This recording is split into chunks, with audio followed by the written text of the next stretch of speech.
Hello भाई खेत में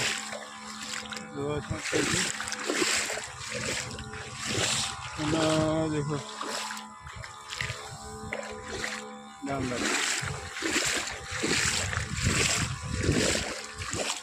पानी बहुत विशाल पानी आई गई है यार।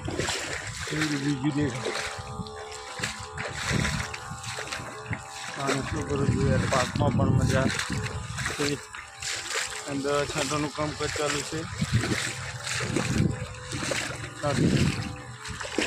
વાડામાં ખડ બહુ થઈ ગયું છે પાણીના લીધે એની વાત જ નથી થઈ ભાઈ।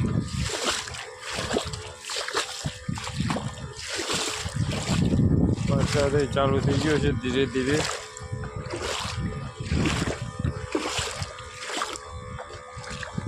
જોઈ શકો છો તમે।